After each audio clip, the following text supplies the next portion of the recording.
내가 81살을 엄청 좋아해요. 여기 81살 한번 손 들어봐. 아, 사랑합니다.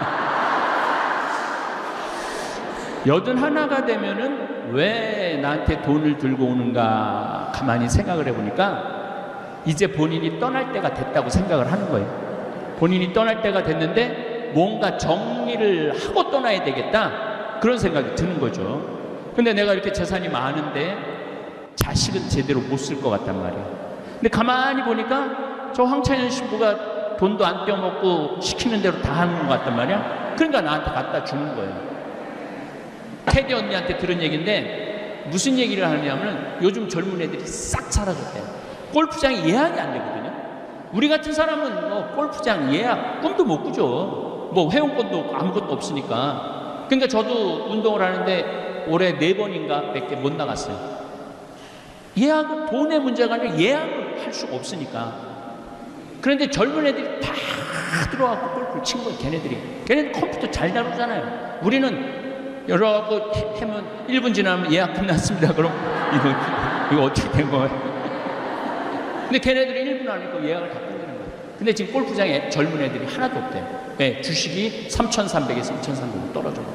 돈이 없는 거야. 40억짜리 아파트인데 20억으로 떨어져갖고 자기가 생거지 됐다고 생각을 하는 거야.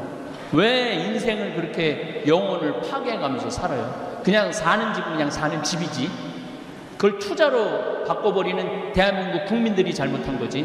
그래서 여러분들은 제발 무슨 주식을 사갖고 돈이 뛰었다, 난 행복하다, 그 행복은 오래가는 행복이 아니에요. 내가 비트코인을 샀는데 비트코인 사지 말라고 내가 수도 없이 얘기했어요. 가상화폐라고. 가짜 화폐야. 가짜 화폐인데 왜 거기다가 5천만 원짜리를 집어넣고 그래? 그게 2009년에 나온 돈인데 그때 하버드 애들, 스탠퍼드 애들 그때 다 떼어먹고 다 걔네들 떠났어요. 그리고 누가 남은 거야? 어리삐리한 사람들. 돈도 없고 가진 것도 없지만 한탕 노려보는 사람들. 그런 사람들이 들어간 거예요. 그래갖고 자살을 하고. 왜 인생을 그렇게 사느냐 이거예요. 그렇게 살 필요가 뭐 있어? 하루 밥 3끼 먹고 맛있게 먹고 살면 되지만. 그래서 여러분들 누구한테 바라지 마세요. 그래서 거기서 이어진 게 자신 껴안기야. 자신 껴안기. 왜 내 행복을 남편한테 떠넘겨? 왜 내 행복을 자식한테 떠넘겨? 남편이 옷도 안 사주고 외식도 안 시켜주고 여행도 안 시켜주면은 이렇게 말한단 말이야. 지지리 복도 없는 년. 남편 복이 없다고. 근데 자식은 더 속썩이네. 지지리 복도 없는 년, 남편 복도 없는 년이 자식 복까지 없네. 나 갈비 하나 사준 적이 없네. 이 자식 새끼들이. 남편이 남이 잘해줘야지 내가 행복해요. 내가 나한테 잘해줘야 돼요. 그동안 20년 동안 30년 동안 애 많이 썼잖아. 창현아, 너 애 많이 썼다. 내가 너 갈비 한번 사줄게. 가자. 그리고 내가 나한테 사줘야 되는 거. 내가. 남이 나한테 사줘야 되는 게 아니라 내가 나한테 사줘야 되는 거예요. 황창현 신부님의 재치 있는 입담과 성품이 우리 모두의 마음을 참 행복하게 만들어주는 것 같습니다. 예전에 신부님들끼리 젊었을 때 회의를 한 적이 있다고 하십니다. 신부님의 결혼 문제에 대한 것이었는데요. 신부님을 40대 중반까지는 결혼시켜야 된다는 것으로 투표를 했다고 합니다. 결과는 어찌 됐을까요? 황창현 신부님께서는 그때 뭐라고 말씀하셨을까요? 신부님도 결혼을 생각한 적이 있으실까요? 그리고 황창현 신부님께서는 돈 없이도 잘 살 수 있다고 말씀하시는데요. 어떻게 살아야 돈 없이도 잘 사는 것일까요? 오늘 영상에 그 답이 있습니다. 영상 후반부에 있는 행복한 노년 생활을 즐기고 싶다면 절대 하지 않아야 할 4가지도 꼭 끝까지 들어보셨으면 좋겠습니다. 황창현 신부님의 행복 특강 지금 바로 시작하겠습니다. 영상이 마음에 드신다면 구독, 좋아요, 알림 설정 부탁드립니다. 사실은 제가 외부 강의를 나가지 않아요. 코로나 오기 전부터 외부 강의를 하지 않았습니다. 왜냐하면 한 20년 정도 강의를 하다 보니까 혼이 다 나가버렸어요. 기가 다 빠졌어. 맑은 물을 떠서 내 강의를 듣는 분들한테 맑은 물을 떠서 줘야 되는데 물이 다 빠져갖고 진흙을 퍼서 주는 기분이 들더라고요. 진흙을. 그래서 좀 영적으로 좀 쉬어야 되겠다. 그래서 외부 강의를 나가지 않았어요. 저 개인적으로는 너무너무 좋았습니다. 그런데 여기 왜 왔느냐? 외부 강의 안 나간다며. 그것도 명동 한 성당 한가운데로 왜 나왔느냐? 2년 때문에 그래요. 2년이 참 더러운 거예요. 2년이 좋기도 하지만은 참 뛸 수도 없고 안 뛸 수도 없고. 왜냐하면은 저는 물론 뭐 보좌 신부 때부터 강의 잘한다고 소문나고 수원교구에서 강의 많이 다니고 있었어요. 근데 중앙으로 진출하게 된 계기가 성, 가정, 선교회 여기 강의 나오면서부터 더 유명해졌던 것 같아요. 그래서 여기가 20주년이 됐잖아요. 20년 전부터 내가 여기 강의를 온 거예요. 그러니까 강의 오면서 그 어려운 된장, 간장, 고추장 들고 내가 또 쓴 책들 들고 와서 판 돈으로 생태마을 유지 운영하고 또 환경운동하고 그렇게 됐어요. 오늘은 된장, 간장, 고추장 안 들고 왔습니다. 청국장도 안 들고 왔습니다. 이제는 들고 다니지 않아도 택배로 주문이 되고 물량이 모자라갖고 뭐든지 뭐 완판이 되니까 물량이 모자라갖고 또 청국장 가루 먹고 여기 오늘 하나 갖고 온 건 있어요. 청국장 신부의 코로나 일기라는 책을 제가 썼습니다. 지난 화요일 날 나왔어요. 지난 화요일 날 나왔는데 이 책은 지난 3년 동안 우리가 코로나를 맞이해갖고 얼마나 당황하고 얼마나 국가 시스템이 무너지고 미국 그 잘난 미국이 그렇게 무너져 가는 거 세계 사람들 이기적인 일본 사람들이 우리나라 사람들을 제일 먼저 못 들어오게 한 극명한 그런 것들을 볼 수 있었죠. 거기에 덧붙여서 우리나라는 이 CCTV 잘 돼 있고 컴퓨터 확인망 잘 돼 있고 내 전화기 안에 전송 SNS 시스템이 잘 돼 있어 갖고 내가 코로나가 걸렸다. 그런데 이제 지나갔어. 제일 내가 놀란 건 전라도 광주 어느 목욕탕에서 6명이 60명이 목욕을 했는데 거기에 확진자가 지나간 거예요. 놀라운 건 그 빨개 벗고 분명히 목욕했을 텐데 놀라운 건 그 60명을 다 찾아냈다는 거예요. 그래갖고 60명 다 찾아내갖고 확진자가 함께 목욕을 했으니까 가서 검사하라고. 이런 시스템을 프랑스가 하고 싶은데도 할 수가 없는 거예요.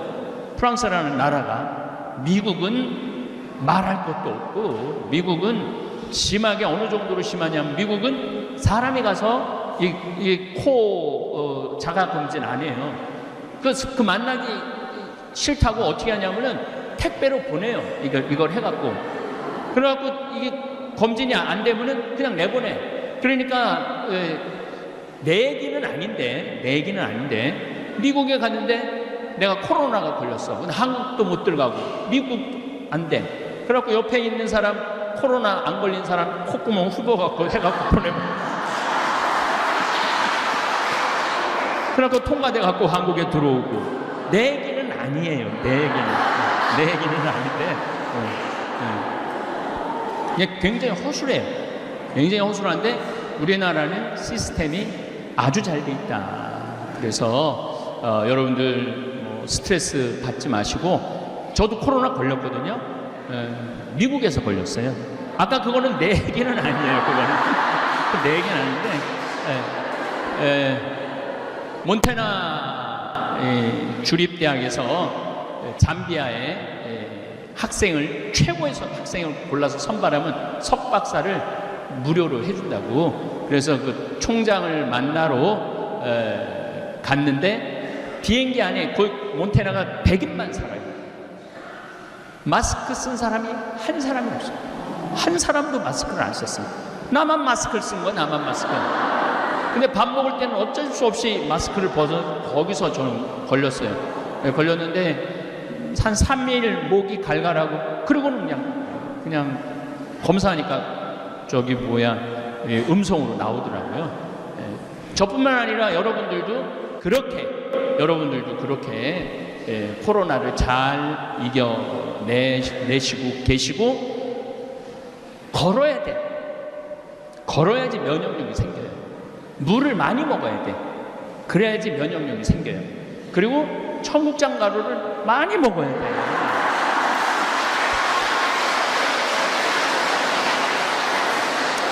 그러면은 청국장 가루를 많이 먹으면은 어떤 일이 벌어지느냐면은 납두균이라고 여러분들이 잘 알고 있는 바실러스 균이 이 위에서 위산에 다 녹는데 청국장 가루는 안 녹아요.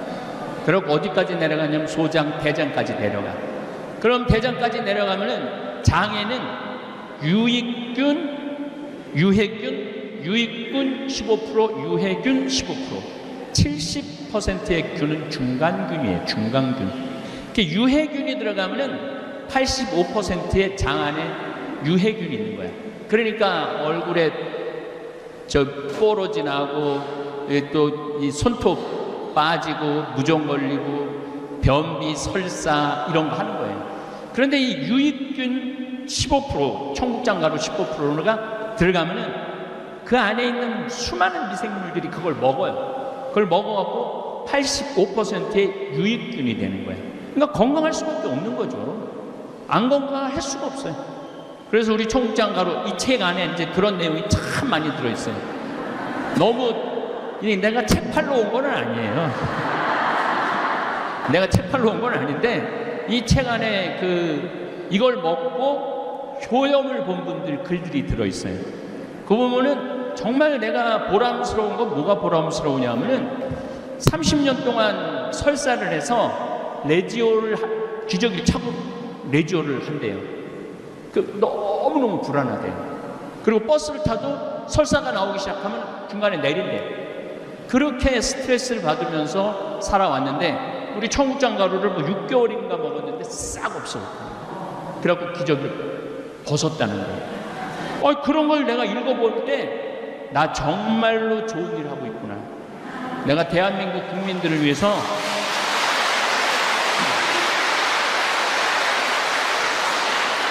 청국장 가루는 안 갖고 왔어요. 대한민국 국민들을 위해서 정말 땅도 살리고 사람도 살리고 농민도 살리고 자연도 살리고. 지금 오늘도 제가 김치도 하거든요.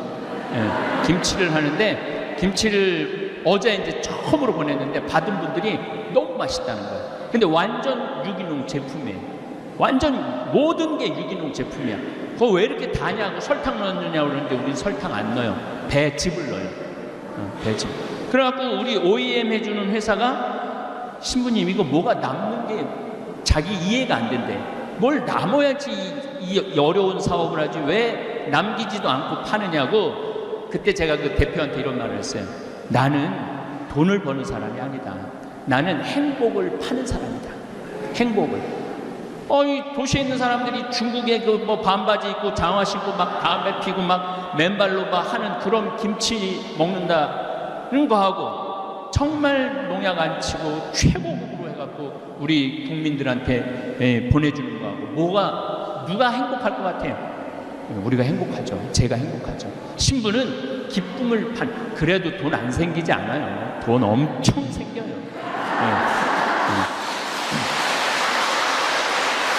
우리는 지금 13년째 청국장 3만 원이에요. 3만 원. 근데 지금 인플레이션이 있어서 계속 청국장 가격을 올려야 되느냐 말아야 되느냐 딱 선 걷어요. 안 올린다 우리는. 우리는 안 올린다.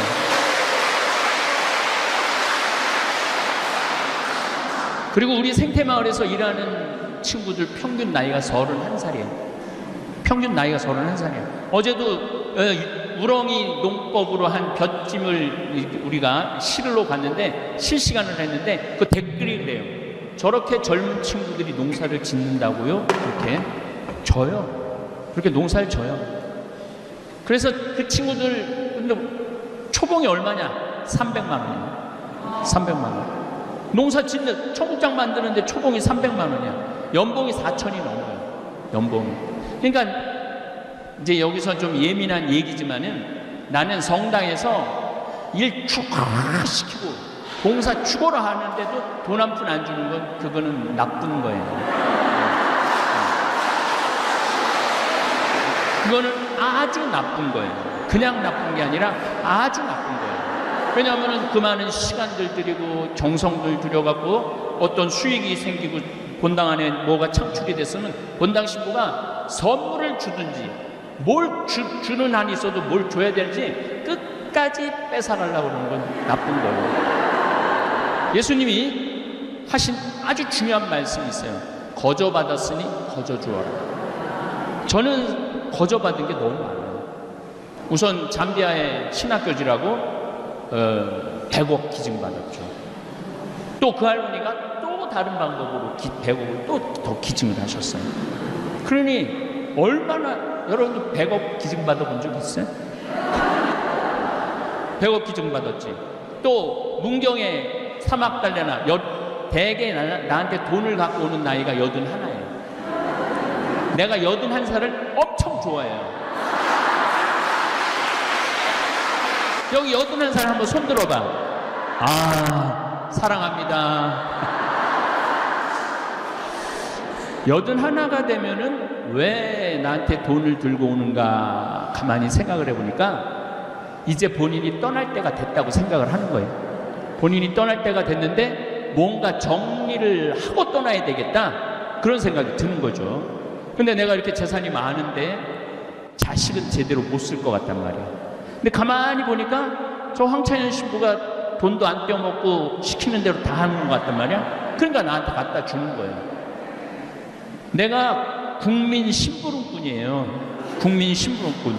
그래갖고 돈 주면서 신부님 우물파 이거 초등학교 줘달라고. 그게 아예 가서 초등학교 지어주고 또 우물 파고 심부름꾼이야. 그만 시켜. 내가 그런 얘기를 많이 해요. 좀 그만 좀 갖고 와. 돈 좀. 그래도 계속 갖고 와요. 계속 돈을 갖고 와.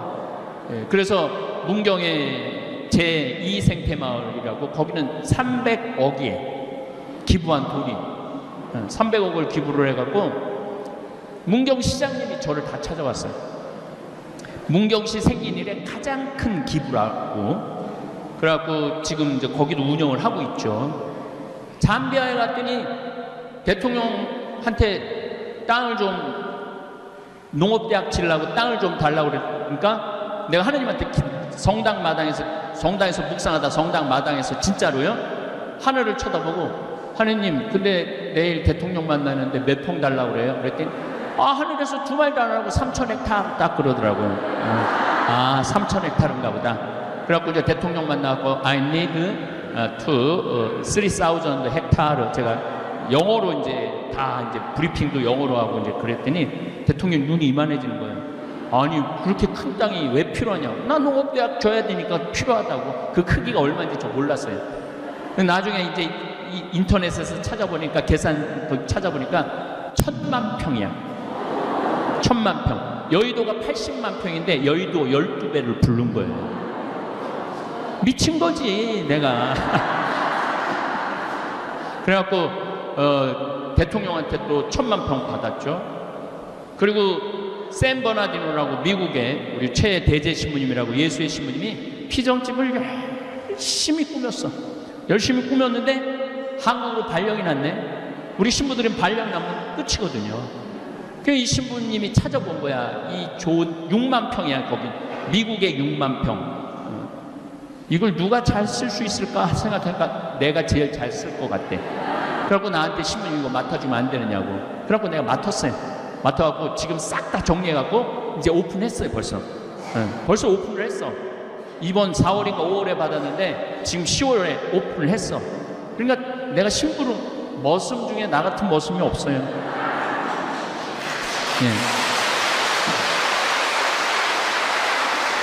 여기 우리 다몰교우들도 오늘 많이 왔겠지만은 그리고 요즘 내가 최고로 애를 쓰는 게 뭐냐면 제주도 서귀포시 남원읍 신내리에다 땅을 2,000평을 사놨어요. 바로 바닷가 앞이야. 바로 바닷가 앞인데 거기는 이용료가 무료예요. 문경도 이용료가 무료예요. 샌버나디노도 이용료가 무료예요. 내년에 우리 생태마을 이제 오픈할 건데 내년 생태마을 1박 2일, 2박 3일 와서 주무실 수 있을 거거든요. 그것도 무료예요. 왜 무료? 무조건 무료는 아닙니다. 네. 또 오해하실 수 있어요. 왜 무료냐 하면은 가만히 보니까 내가 다 거저받았어. 거저받았는데 거기 돈 받아갖고 한다라는 건 그는 하느님답지 않은, 그리스도답지 않는 그런 결정인 것 같아요. 네, 제가 왜 무료로 하려고 그러냐면은 나 열심히 해. 근데 늙었는데 돈에 주머니에 돈이 없어.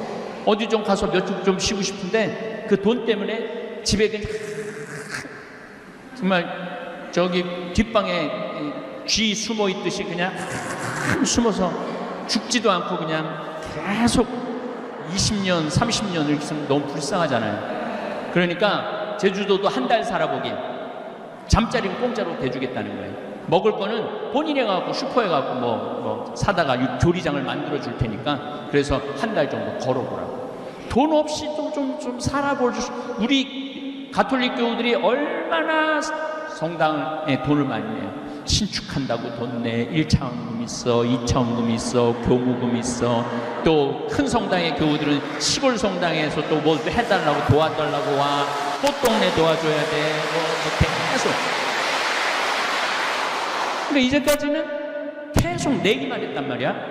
아, 이거 안 되겠다. 이제는 좀 교회가 좀 우리 교우들한테 값없이, 이건 이사야 예언서에 나와요. 값없이 꿀과 술을 사서 먹어라, 이 말이 나와요. 정말 값없이 좀 편안하게 좀 갈 수 있는 공간. 그 아프리카도 이제 여러분 한 3달 가 있을 수 있어요. 아프리카도 한 3달 정도 가서 애들 몸도 씻겠대. 내가 정말 제주라고는 1도 없다. 근데 난 아프리카 가서 봉사하고 싶다. 애들 씻겨주면 돼. 샤워 시설 싹 다 해놓을 거니까. 그리고 애들 예쁘게 씻어갖고 예쁘게 입혀갖고 집에 보내면 돼. 얼마나 좋아. 그리고 빵 굽는 기술도 우리가 만들 거니까 빵 구워갖고 그거 씻으러 오는 애들 하나씩 주고. 씻기만 해도 95%의 아이들이 안 죽는다는 거예요. 물이 없고 안 씻기 때문에 아이들이 죽는 거예요. 1347년에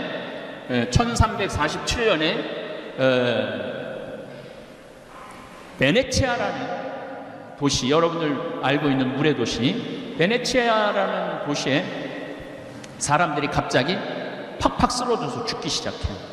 근데 최종적으로 죽을 때 어떻게 죽느냐면 까매져 갖고 죽어요. 그래서 그걸 흑사병이라고 해요. 흑사병이 죽는데 전 유럽의 반이 죽어. 전 지구에는 3분의 1이 죽고 너무너무 무섭게 죽는 거예요. 바로 코로나 같은 전염병인 거죠. 언제 끝나고 나냐면 1353년에 끝나요. 그러니까 8년을 휩쓰는 거예요. 8년을. 그래서 제가 코로나 지금 이제 2020년부터 시작 2019년 12월 31일 날 코로나가 처음 발표됐으니까 사실 2000년부터 시작됐다고 봐야죠. 2000년, 2001년, 2002년. 우리 지금 3년 지금 코로나하고 싸웠죠. 우리 지금 잘 싸우고 있어요. 잘 싸우고 있어요. 그런데 이놈 흑사병이 딱 왔는데 하느님만 믿으면 모든 게 다 된다고 그러더니 성당에 가서 기도하는데 성당에서도 썩어 죽네? 신부들도 죽네? 주교들도 죽네? 교황님은 아예 바깥에 나오지를 않으네? 그러면서 그 7년 사이에 교회가 뭐 엄청나게 성스럽고 거룩한 줄 알았더니 까보니까 우리하고 똑같아. 아무것도 아니야.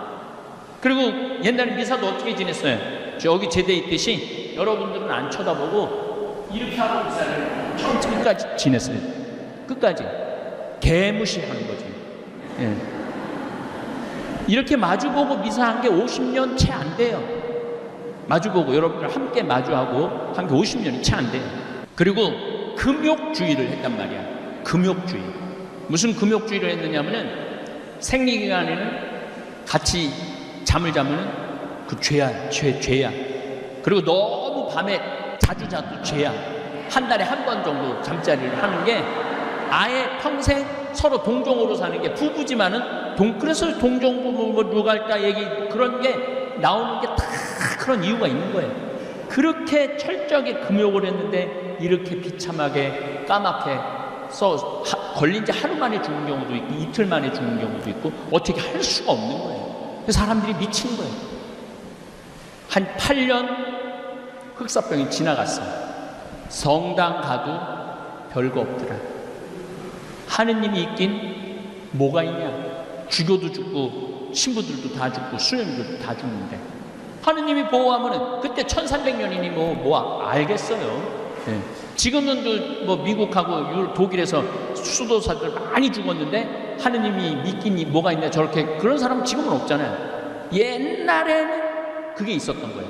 그래서 탈교회화가 시작하기 시작해요. 교회를 뛰쳐나가기 시작했어. 뛰쳐나가기 시작하고 금욕주의에서 쾌락주의로 바뀌어요. 금욕주의에서 쾌락주의. 그러니까 그 그림을 보면 돼요. 초상화를 보면은 그러니까 패스트 이전에는 다 모자 다 쓰고 그리고 아주 거룩한 모습을 다 그렸어요. 그런데 패스트 지나고 난 다음에 여자 가슴 다 드러나. 그림을 그려도 다 여자 가슴 그리고 드러내는데도 굉장히 육적으로 드러내요. 남자는 뭐 말할 것도 없고 남자는 그래서 여러분들 혹시 유럽 여행 가고 이렇게 벽화들 보면은 저건 굉장히 거룩한 거지. 저런 그림들 저게 패스트 이전 그림들이에요. 근데 바깥에 지금 나가봐요. 바깥에 나가보면은 전부 다 벗은 그림을 그리는 거예요. 그러면서 교회를 떠났고 이 금욕주의에서 쾌락주의로 바뀌어요. 그리고 하느님만 생각했는데 우리 인간이 이렇게 중요하구나.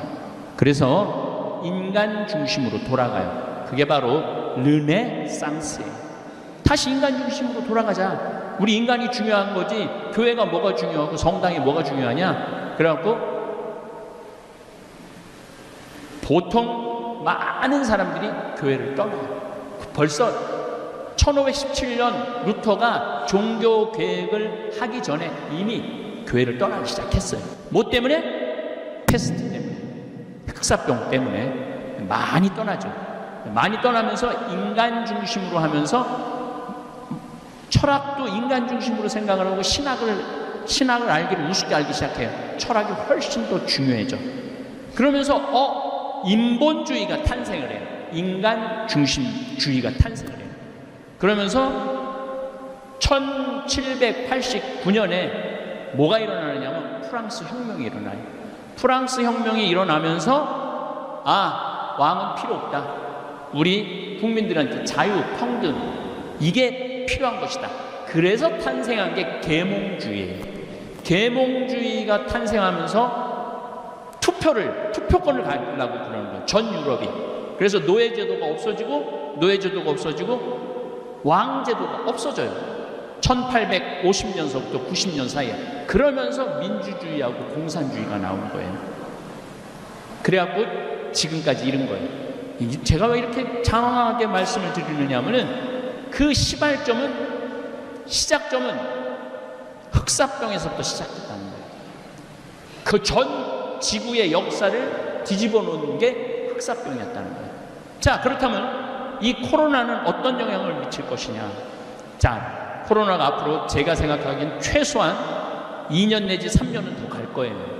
그게 약하든 강하든. 그러니까 코로나를 여러분들 이제 끝났다라고 생각하면 큰 오산이에요. 코로나는 끝나지 않아요. 계속 돌면서 우리를 괴롭힐 거예요. 그래서 여러분들 면역력을 키워야 되는 거예요. 우리가 이길 수 있는 건 면역력이에요. 그래서 물 많이 드시고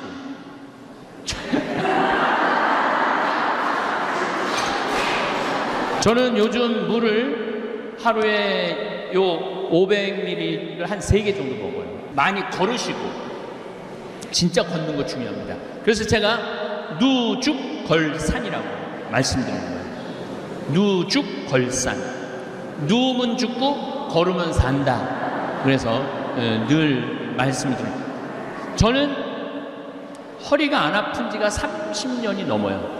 허리 안 아픈 게.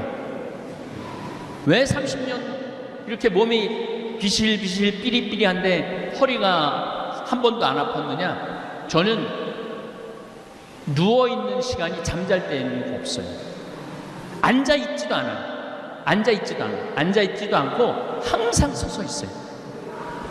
회의도 우리 생태마을은 회의 앉아서 안 해요. 서서 해요. 스탠딩 회의라고 서서 해요. 왜냐하면 앉으면 허리에 자꾸 부담을 주잖아요. 네.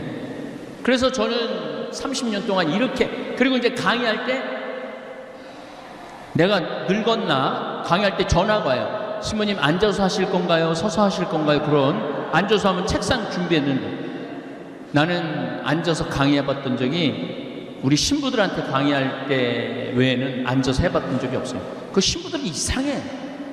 꼭 책상을 갖다 놓고 마이크를 갖다 놓고 거기다 강의를 하라고 그래. 물론 내가 다시 일어나서 하지만은, 그러니까 여러분들 집에서 누워갖고 소파에서 텔레비전 보는 시간이 많으면 많을수록 여러분들은 허리가 아플 거다. 분명히. 근데 내가 텔레비전을 집에서 서서 본다. 그럼 허리는 안 아프다. 서서 본다. 허리 안 아픈 거예요. 네. 그래서 항상 서 있는 훈련이 중요합니다. 자, 그렇다면은 면역력 키워야 된다는 걸 첫 번째로 말씀을 드렸어요. 그리고 자, 2021년부터 20년, 21년, 22년 전 세계적으로 헬리콥터 머니라고 하늘에서 돈을 뿌린 거야.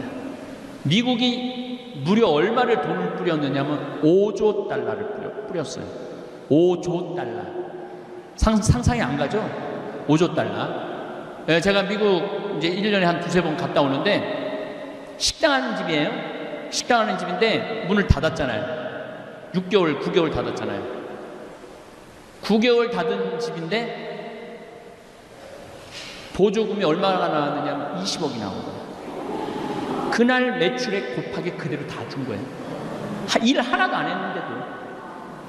그러니까 하늘에서 그냥 돈을 뿌린 거야. 우리나라도 많이는 안 뿌렸지만 그래도 엄청 뿌린 거예요. 우리나라도 엄청 뿌렸어요. 사람들이 무슨 생각을 해요? 일 안 해도 돈이 국가에서 나오네. 그리고 젊은 애들이 일 안 해도 돈 나오네 국가에서. 굳이 힘들게 일을 안 하는 거야. 그래서 지금 구인난이 미국이고 한국이고 일할 사람이 하나도 없어요. 며칠 전에도 우리 큰형하고 놀기로 했는데 큰형이 못 나왔어. 왜 못 나왔냐니까 일할 사람이 없어서 사장이 일을 하는 거예요. 사장이 일을 하는 거예요. 돈은 많지 일할 사람은 없지. 그러니까 뭐가 되냐면 인플레이션이 되는 거예요. 그리고 지금 미국은 며칠 전에 들은 얘기인데 1시간에 25달러를 줘도 올까 말까래요. 1시간에 25달러면은 우리나라 돈으로 어디 보자 14,000원, 28,000원, 35,000원. 1시간에 35,000원. 8시간 만약에 노동을 했다면 얼마예요? 38, 24, 25만원 내지 26만원을 줘도 그릇 닦으러 안 나온다는 거예요. 그러니까 큰 일인 거죠. 이 정신이 완전히 피폐해 있는 거죠. 정신이 피폐해 있는 거죠. 자, 인플레이션이 있으니까 이 인플레이션을 잡기 위해서 뭐를 해? 고금리를 잡는 거예요. 고금리. 지금 막 7%, 8% 정도 금리가 올라가잖아요. 아니, 영끌이라고 영원을 모아갖고 부동산하고 주식을 샀는데 주식은 3,300선에서 2,300선으로 떨어졌네. 환율은 1,200원에서 1,450원으로 올라갔네. 부동산은 1 더하기 1은 2예요. 1 더하기 1은 10이 아니에요. 근데 우리는 1 더하기 1을 10으로 생각하고 20억짜리 멀쩡하던 아파트가 40억이 됐어. 이번에 다 그랬죠? 재작년에 40억이 되니까 갑자기 20억이 생긴 거야. 너무너무 행복한 거야. 주식도 2,300선에서 샀는데 3,300까지 올라갔어. 너무 행복한 거야. 내가 캐디 언니들한테 들은 얘기인데, 아니, 캐디가 아닌가? 하여튼 나를 엄청 좋아하는 캐디 언니야. 그 캐디 언니한테 들은 얘기인데 무슨 얘기를 하냐면 요즘 젊은 애들이 싹 사라졌대요. 골프장이 예약이 안 되거든요. 우리 같은 사람은 뭐 골프장 예약 꿈도 못 꾸죠. 뭐 회원권도 없고 아무것도 없으니까. 그러니까 저도 운동을 하는데 올해 4번인가 밖에 못 나갔어요. 예약은 돈의 문제가 아니라 예약을 할 수가 없으니까. 그런데 젊은 애들이 다 들어와서 골프를 친 거예요. 걔네들 컴퓨터 잘 다루잖아요. 우리는 열어갖고 하면 1분 지나면 예약 끝났습니다. 그럼 이거 어떻게 된 거예요? 근데 걔네들이 1분 안에 그 예약을 다 끝내는 거예요. 근데 지금 골프장에 젊은 애들이 하나도 없대요. 네, 주식이 3,300에서 2,300으로 떨어져. 돈이 없는 거야. 40억짜리 아파트인데 20억으로 떨어져갖고 자기가 생 거지 됐다고 생각을 하는 거야. 왜 인생을 그렇게 영혼을 파괴해가면서 살아요? 그냥 사는 집은 그냥 사는 집이지. 그걸 투자로 바꿔버리는 대한민국 국민들이 잘못한 거지. 이런 지금 코로나 이후의 얘기를 하는 거예요. 코로나 이후에. 코로나 이후나 이전이나 똑같은 거죠. 그래서 여러분들은 제발 무슨 주식을 사갖고 돈이 뛰었다 난 행복하다, 그 행복은 오래가는 행복이 아니에요. 내가 비트코인을 샀는데 비트코인 사지 말라고 내가 수도 없이 얘기했어요. 가상화폐라고. 가짜 화폐야. 가짜 화폐인데 왜 거기다가 5천만 원짜리를 집어넣고 그래? 그게 2009년에 나온 돈인데 그때 하버드 애들, 스탠포드 애들 그때 다 떼어먹고 다 걔네들 떠났어요. 그리고 누가 남은 거야? 어리삐리한 사람들. 돈도 없고 가진 것도 없지만 한탕 노려보는 사람들. 그런 사람들이 들어간 거예요. 그래갖고 자살을 하고. 왜 인생을 그렇게 사느냐 이거예요. 그렇게 살 필요가 뭐 있어. 하루 밥 세 끼 먹고 맛있게 먹고 살면 되지만, 나도 여기 지금 와갖고 하동간에 가갖고 저 아침 겸 점심 먹었거든요. 맛있더라고. 밥 세 끼 맛있게. 또 우리 김장김치 지금 받아본들 맛있죠? 예. 네. 그거 뭐 큰 돈 드는 거 아니거든. 뭐 거기다가 우리 청국장 가루까지 먹으면은 이건 뭐. 그래서 여러분들 코로나 이후에는 이런 어려운 문제들이 흑사병이 민주주의를 탄생했듯이 코로나로 완전히 새로운 세상이 되는 거예요. 어떻게 새로운 세상이 됐느냐? 자, 나는 그래도 황신부님 다볼사이버 성당 거기 들어가고 구독하고 있다. 한번 손 들어봐요. 잠깐 들어보세요. 나는 구독하고 있다. 네. 자, 이거 굉장히 중요합니다. 이게 왜 중요하냐면 세상이 바뀐 거예요. 이게 바뀐 대표적인 모습이에요. 한번 감사합니다. 내려보세요.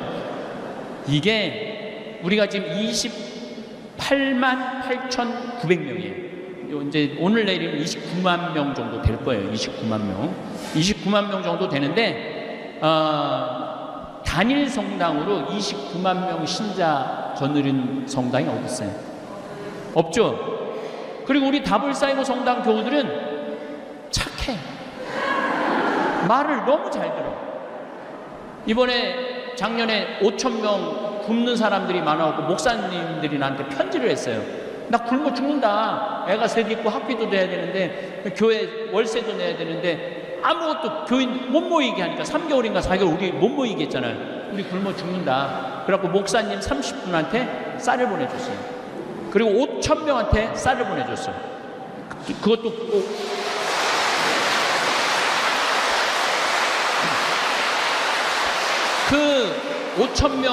그 5,000명한테 쌀을 보내줬는데 쌀을 받는 대부분의 수혜자들이 누구냐면 이주민들이에요. 정부의 지원을 못 받는 분들. 나머지는 우리 정부가 다 알아서 쌀 주니까. 그러니까 예수님이 프란시스코 교우님 굉장히 강조했죠. 다문화 이주민들을 잘 돌봐야 된다고. 그런데 그 들어가는 돈이 4억 7천이야. 근데 우리 다볼 교우들이 다 냈어. 우리 만난 적도 없고 알지도 못하고. 그런데 그런 방글라데시 거기 본당 하나가 인도에 가서 일해야 되는데 국경을 폐쇄하니까 다 굶어 죽는데 본당 신부가 편지를 했어. 한국에서 공부한 방글라데시인인데 한국 신학교에서 공부를 하고 간 사람이야. 그래갖고 나한테 도움의 요청이 왔어요.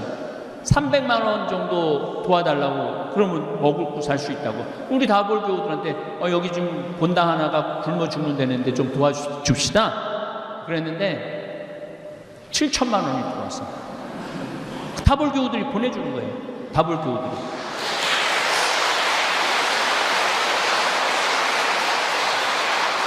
박수 칠 일은 굉장히 많아요. 다 소개할 수는 없고. 그리고 제가 제일 놀란 거는 우리 김종용 신부라고 잠비아에서 나하고 함께 사목을 하는 신부인데 애들 물 들어오는 거. 근데 애들이 물 들어오는데 우리가 방송 보는 거하고 달라요. 애들이 딱 물을 뜨잖아요. 집에 갈 때 춤을 추면서 가요. 보신 분들 계실 거야 아마. 춤을 추면서 가. 아 진짜 이쁘다 쟤네들. 막 웃고 춤추고 그러고 다니거든요. 아프리카 가면 다 웃고 춤추지. 맨날 막 물 흘리고 막 애들 그건 5%도 안 돼요. 아프리카 사람들 대부분이 잘 먹고 잘 살아요. 근데 우리가 잘못 알고 있는 거지. 예. 그래서 아프리카 사람들을 사람도 아닌 것이 짐승도 아닌 그런 잘못된 인식을 심어주는 게 전부 다 구호단체에서 그것만 내보내서 그래요. 건강한 모습을 내보내면 더 기부 더 할 거예요. 와 우리가 내갖고 저 목욕을 하네 쟤네들이. 우리가 내갖고 쟤네들 교복을 입고 학교 운동장에서 공을 저렇게 기쁘게 차네. 그럼 더 내요. 그 대표적인 예가 저잖아요. 난 한 번도 돈 보내달라고 그런 적이 없어. 공식적으로 나 뭐 필요하니까 돈 좀 보내주세요라고 얘기한 적이 한 번도 없어요. 신학교 질 때만 좀 도와달라고 얘기를 했죠. 그건 돈이 많이 들어가니까. 그런데 지금 한 50억 썼어요. 근데 지금 얼마가 남아있느냐면 60억이 남아있어요. 아, 왜 자꾸 돈을 보내? 나한테, 그러니까 나는 좀 집에서 쉬고 싶은데 돈을 보내니까 또 가서 일을 해야 될 거 아니야. 내 국민 머슴이라니까. 국민 머슴. 야, 너 이거 가서 우물 하나 팔아. 그럼 예, 그래갖고 가서 우물 하나 파고. 예, 국민 심부름꾼이 돼 있어요. 어쨌거나 우리 다볼사이버 성당은 여러 가지 장점이 있는데 교무금이 없어요. 헌금도 없어요. 신축금도 없어요. 그렇잖아요. 여기 신축금, 헌금, 교무금, 헌금, 사무장은 사무실. 우리는 아무것도 없어. 나만 있어. 나만. 또 나는 내가 이제까지 유튜브 수익 여러분들이 유튜브 보실 때 전반에 한 3분 정도 광고 봐주시고 중간에 한 1, 2분 광고 봐주시면은 제가 이제까지 유튜브로 지난 3년 동안 벌은 돈이 얼마냐? 50만 달러예요. 그러니까 한국 돈으로 또 따지면 그거 얼마야? 거의 한 7억 내지 8억 정도 되는 거예요. 7억 내지 7억 한 5천 되겠네요. 7억 5천 정도 되는 돈을 내 유튜브 수익으로 들었어. 근데 난 그 1원도 돈 쓸 필요가 뭐가 있어? 신부가 다 어려운데 도와주는데 다 내놨어. 이제 없대. 또 하나도 없대. 내가 국장한테 뭐 어디 좀 도와줄 데가 있어갖고 그 유튜브에 얼마 있어? 신부 다 써갖고 없어요. 그러더라고요. 참 말의 끝에 얘기지만 세상에 신부처럼 팔자 좋은 사람이 없어요. 아니 젊었을 때는 좀 결혼도 좀 시키고 몸에서 열은 나는데 이걸 참으라고 그러고 인내하라고 그러고 성물교에 몹쓸 열기 없애달라고 성물교에 그게 나와요. 기도문에 몹쓸 열기 없애달라고. 아니 그게 본성인데 기도한다고 없어져. 몹쓸 열기가. 네. 그래서 젊었을 때는 우리 신부도 회의를 한 적이 있어요. 회의를 한 적이 있는데 신부 결혼 문제에 대해서 40대 중반까지는 결혼시켜야 된다. 투표를 했어요. 45세 이상은 절대 안 된다. 그래갖고 45세 이상이 훨씬 많으니까 그게 부결됐어. 뭐 우리가 결정한다고 결혼하고 이제 그 신부들의 상태를 본다고 아마 그 주교회에서 붙이라고 그러더라고요. 제가 이제 58인데 나보러 장가가라고 그러면은 난 관둘 거야. 혼자가 얼마나 편안한데. 지금 마누라 눈치 보고 자식들 눈치 보고 눈치 볼 게 하나도 없잖아요. 그 신부가 얼마나 행복한 자리인지 몰라요. 그리고 어디 가서 밥을 먹어도 돈을 내기나 해? 돈도 안 내지. 한 번은 내가 이제 밥 먹고 비서하고 같이 밥 먹고 나갔어. 그랬더니 주인 아줌마가 날 보더니 아저씨 돈 내고 나가야죠. 그러더라고. 그냥 다니는 게 버릇이 되니까 돈 내는 거 모르고 그냥 아저씨 돈 내고 나가셔야죠. 그러더라고. 그래서 돈 낼 사람이 보니까 나밖에 없더라고. 그러니까 그래요. 코로나 이후에 세상은 완전히 새로운 세상이 될 겁니다. 인플레이션이 많아질 거고, 부동산이 값이 떨어질 거고, 주식값이 떨어질 거고, 전쟁이 자주 일어날 거예요. 오늘 이제 드리고 싶은 말씀, 지구 멸망, 지금 환경 상태에서 지구 멸망은 얼마나 남았나? 1초 남았어요. 1초 남은 게 아니에요. 지금 멸망하고 있어요. 근데 우리는 신부님 멸망하는 것까지는 잘 모르겠는데요. 왜 그러냐면은 지구본을 보면은 20도 위도 20도에서 40도, 적도 0도죠. 20도에서 40도 사이가 가장 늦게 환경 피해를 봐요. 적도하고 북극은 이미 무너졌어요. 끝났다고 봐야 돼요. 스페인이 어제 아침 10월 31일 날 아침 기온이 31.5도야. 31.5도. 그리고 알래스카가 보통 여름에 5도 내지 6도를 넘지 않았는데 37도. 시베리아는 더하죠. 시베리아는 벌써 몇 년 전부터 그랬는데 이번에 47도까지 올라갔어요.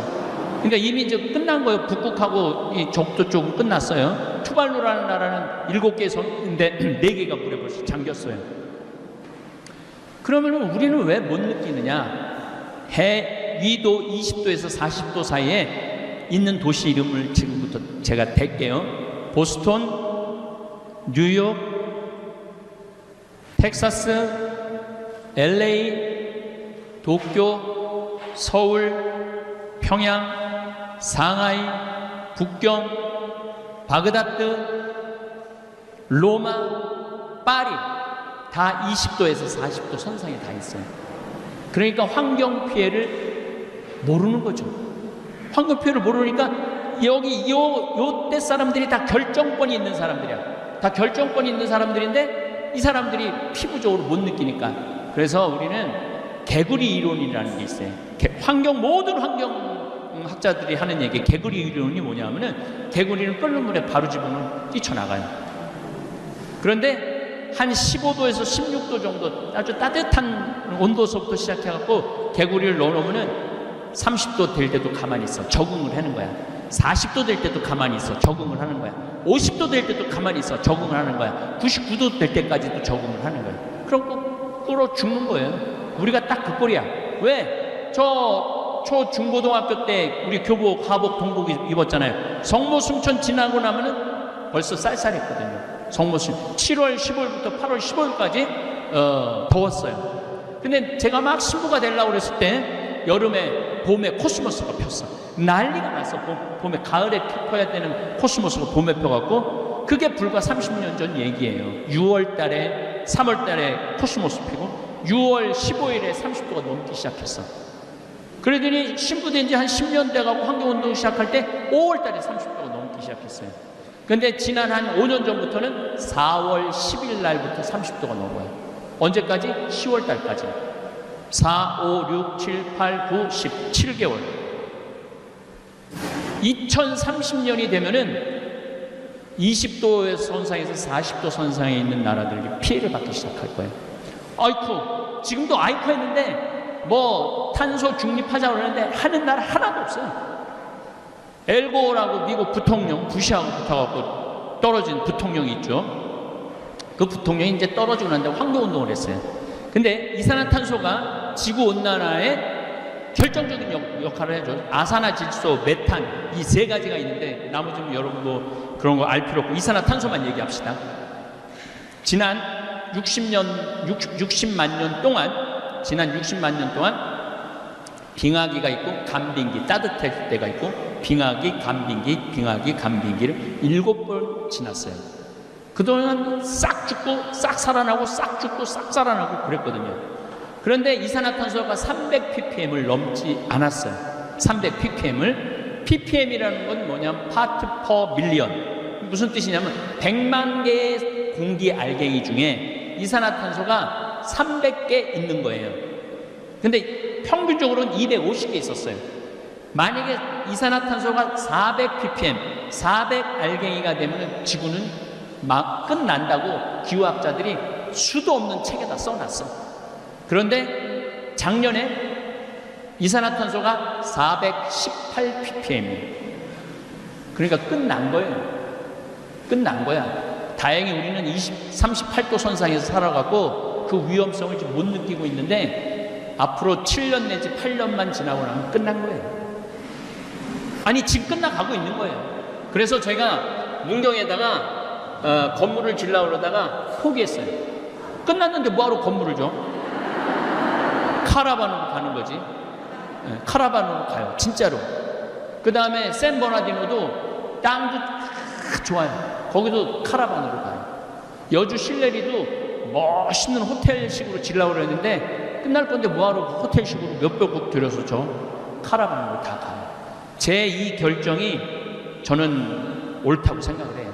그게 시대를 읽는 사람의 또 지혜이기도 하다는 생각이 듭니다.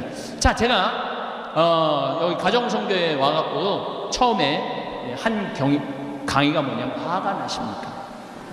화가 나십니까? 강의했었어요.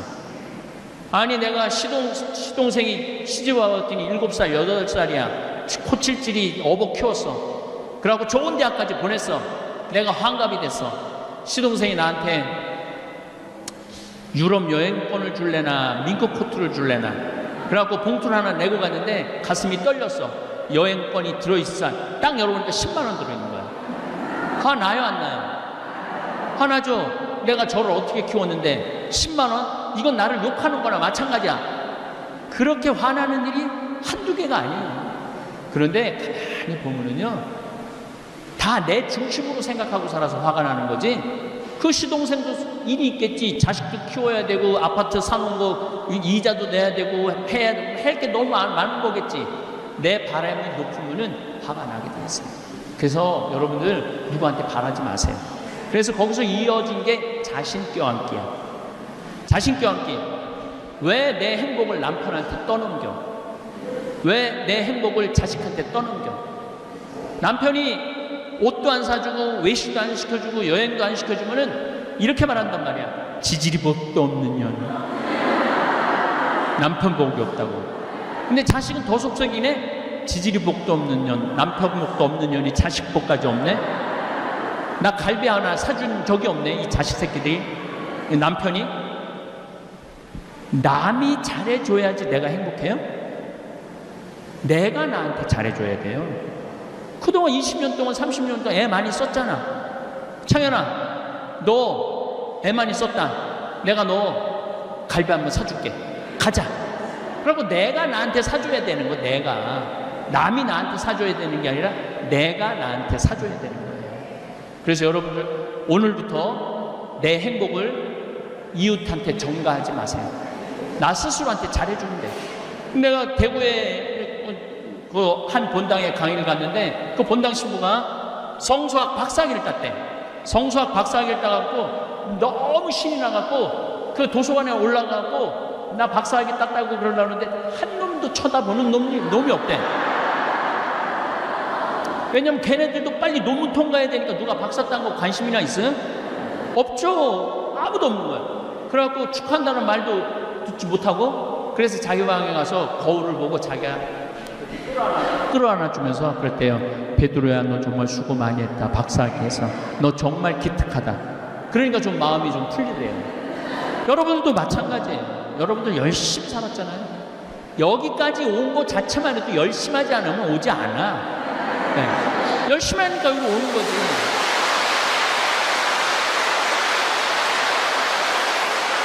그리고 또 한 가지 있어. 속 터지는 일 없으면 여기 안 와 또.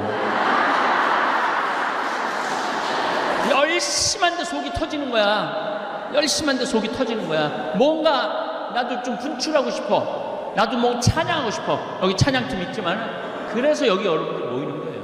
그렇게 열심히 한 자기한테 마리아 너 정말 수고했다. 마리아 너 정말 이제까지 열심히 잘 살았다. 아이들도 잘 키우고 기특하다. 갈비 먹으러 가자. 갈비 먹으러 가. 그 다음에 또 제가 여기 와서 한 강의 중에 하늘나라 여권이라는 강의를 했어요. 하늘나라 여권. 하늘나라 여권이 뭐냐면은, 아니, 미국을 가도 여권이 있는데, 하늘나라 올라가려면 여권 있어야 돼, 없어야 돼? 근데 여권을 열었는데, 도장이 하나도 없어. 빈 여권이야. 하늘나라 도장을 딱 찍혀 있어야 되는데, 그래서 잠비아 봉사활동도 가고, 어려운 사람 밥도 좀 대접해주고, 내가 시간 되면 밥 퍼주는 데 가고 봉사도 좀 하고, 어려운 친척 있으면 내가 능력이 되면은 좀 돈도 좀 주고. 우리 직원들 제가 월급을 많이 준다고 그러죠. 내가 직원들 애들한테 가르쳐요.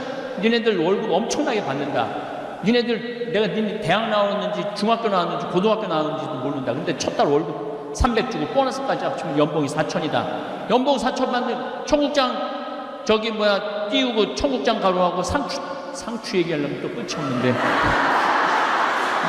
상추 따갖고 이렇게 버는 돈 니네들만 위해서 쓰지 말아라. 고모, 이모, 좀 나이 먹었지만은 돈이 늙으면 돈 필요해요. 늙으면. 저는 지금도 어머니한테 매달 200만 원씩 용돈 드려요. 대한민국, 우리 형이 그래. 대한민국에서 매달 지금 30년째 그것도 아들 신부한테 200만 원 용돈 받는 건 우리 어머니밖에 없다고. 내가 왜 200만 원씩 용돈 드리냐면은, 그거 안 쓰세요, 어머니. 안 쓰세요.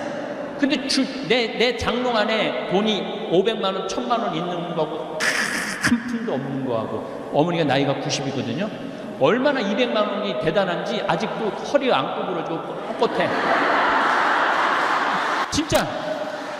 며칠 전에 갔다 왔는데 꼿꼿해. 당당한 거야. 네, 당당한 거야. 그래서 좀 어머니들한테 용돈도 주고, 내가 우리 30대 아이들한테 그렇게 가르쳐요. 여러분들도 하늘나라 여권이 있어야 돼. 하늘나라 여권 가지고 하늘나라 가야 돼. 여권에 내 도장이 몇 개 찍혀 있나 이거 한번 확인해봐요. 오늘 가고. 난 찍어놓은 게 별로 없네. 황시무님한테 잠비아 한다고 도와준 것도 없고, 그렇다고 또 가난한 공동체 뭐 해준 것도 없고, 아무것도 도장 받은 게 없네. 문제가 있는 거예요. 예, 오늘 20주년 정말로 축하드리고, 정말 우리 카타리나 회장, 이하 신부님들, 또 우리 찬양단들 열심히 한 것 같아요. 그래서 그런 모습이 좋아갖고 저도 함께 많이 했는데, 네, 감사합니다.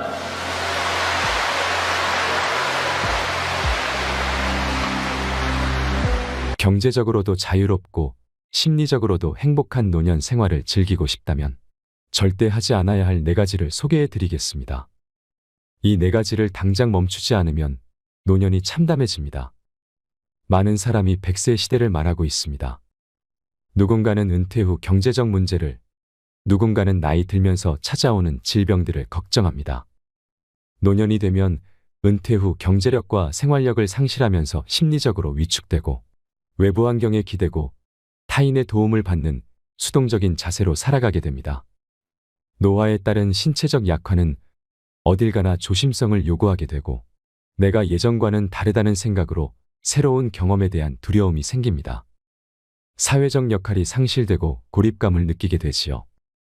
거기다 갑자기 찾아오는 친구들과의 이별, 가족관계 변화 등은 우울증으로 이어집니다. 현재 우리 사회의 노인들은 가난하며 고독한 것입니다.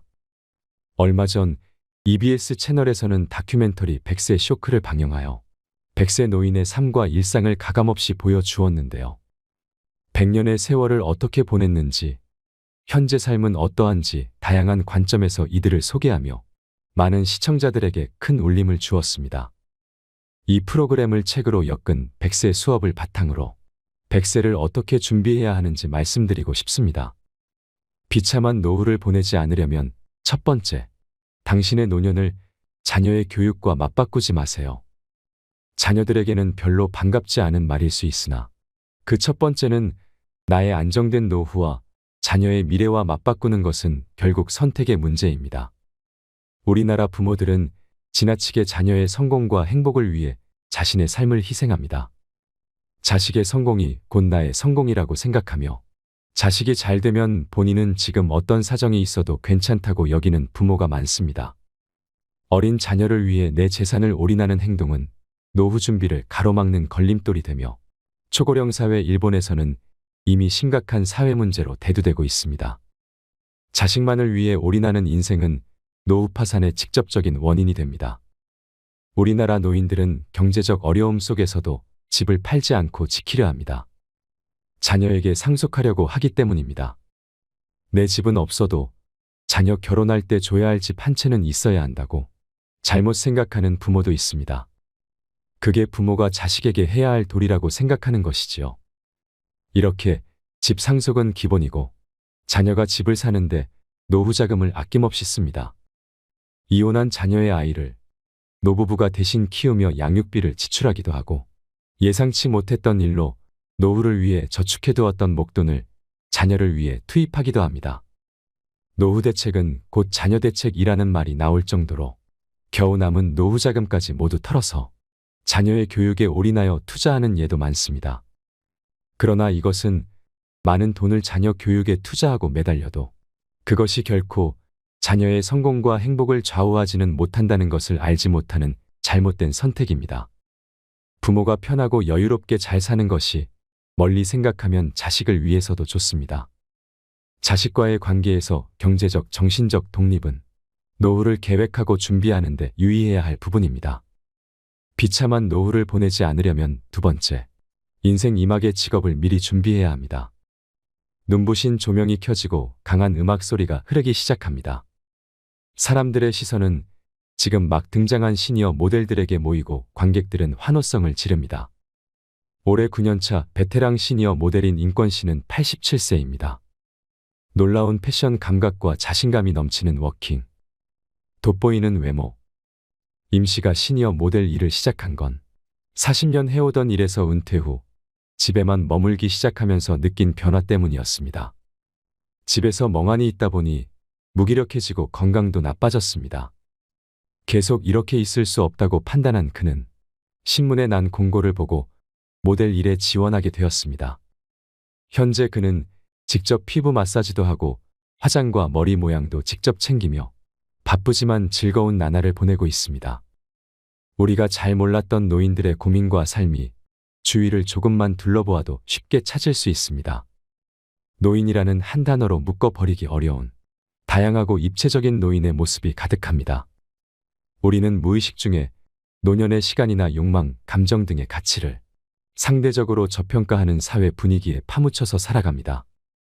마치 20대의 삶이 70대의 사람보다 더 중요하기라도 한 것처럼 말입니다. 그러나 그렇지 않습니다. 10대, 20대가 앞으로 크면 뭘 할까 고민하는 것과 은퇴한 노인들이 앞으로 무슨 일을 하며 어떻게 살 것인가 고민하는 것에는 차이가 없습니다. 살아가는 매 순간이 개인의 삶에는 늘 최초이자 다시 돌아오지 않을 시간이기 때문입니다. 우리는 모두 처음 살고, 처음 늙고, 처음 죽습니다. 어떻게 늙을 것인가라는 질문은 어떻게 살 것인가와 다르지 않습니다. 고령화로 은퇴 후 삶이 연장된 세대는 그 시간을 어떻게 뭘 하면서 보낼 것인지 고민하지 않을 수 없고, 특정 나이 이후를 생각해 보지 않았던 사람들이라도 그때부터 시작되는 새로운 삶을 상상하고 미리 준비해야 합니다. 비참한 노후를 보내지 않으려면 세 번째, 나이가 들수록 행복은 인간관계에 좌우된다는 사실을 알아야 합니다. 행복하게 돼가 에드 디너 교수는 상위 10%의 행복한 사람들이 나머지 90% 사람들과 보인 가장 큰 차이가 인간관계에 있다는 사실을 밝힌 바 있습니다.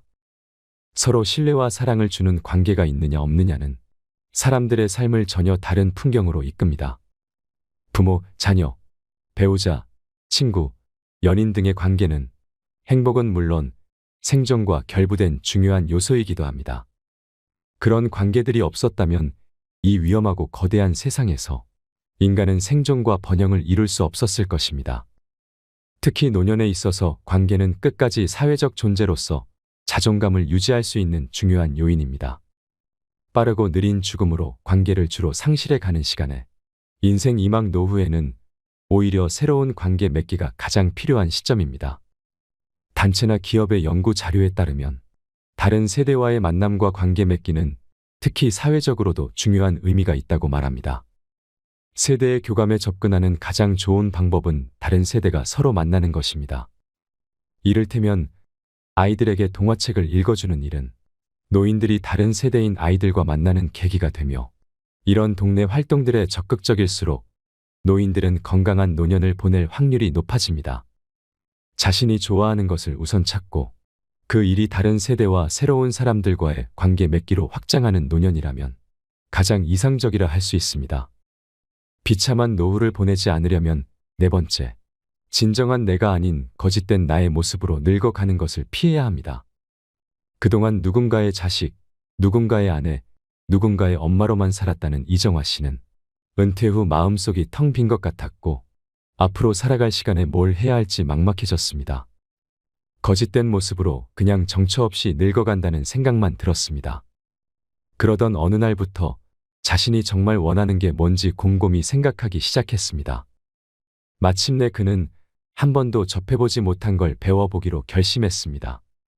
플루트 연주와 시쓰기, 미나 그리기를 배우면서 이정화 씨는 점차 자기 내면의 목소리에 집중하기 시작했고 자기가 철학 공부에 관심이 많다는 걸 알게 되었습니다. 철학 공부 모임에 나가면서 책도 읽고 토론하는 일에 즐거움을 느꼈습니다. 매일매일 조금씩 마음이 채워지는 기분이 들었고 앞으로 살아갈 시간에 대한 관념도 달라졌죠. 그녀는 말합니다. 읽어야 할 책도 너무 많고 공부할 것도 너무 많아서 정말 신나요. 앞으로 노인들에게 꼭 필요한 철학 공부를 다른 사람들과 함께 하고 싶어요. 지금까지의 삶 중 지금이 제일 풍요로운 것 같습니다. 더 나이 들기 전에 왜 이렇게 재미있게 살지 못했나 아쉬웠지만 그녀는 행복했습니다. 노년의 시간을 보내는 가장 이상적인 방법은 노인 한 사람 한 사람에게 맞는 방식을 각각 찾아서 즐겁게 살아가는 것입니다. 그러기 위해서는 노인의 다양성을 인정하고 그들의 선택을 존중하는 사회 분위기를 만들어가야 합니다. 은퇴 후 사회적 관계가 축소되기 마련인 노인들은 타인과 주변 사람에게 뻗었던 시선과 관심을 자기 내면으로 가져오는 변화로 충만해집니다. 어쩌면 노년은 외적으로는 축소되는 시기이지만 내적으로는 충만해질 수 있는 시기일지 모릅니다. 이는 노인 당사자들이 만드는 문화에도 큰 영향을 미칩니다. 자신에게 몰두하는 일상과 당사자가 주도하는 다양한 사회 운동이 노년의 삶의 질을 결정하는 중요한 요소가 될 수 있는 것입니다. 실제 한국 사회에서 노년의 시간을 의미 있게 보내고 있는 노인들의 이야기를 들으니 어떤 마음이 드시나요? 100세 시대는 은퇴 후의 시간이 단순히 연장된 것이 아니라 새롭게 그려나가고 상상해야 할 선물 같은 시간입니다. 분명 사회 곳곳에서 활기차고 멋진 인생을 설계하며 새로운 일에 도전하는 노인들이 존재합니다.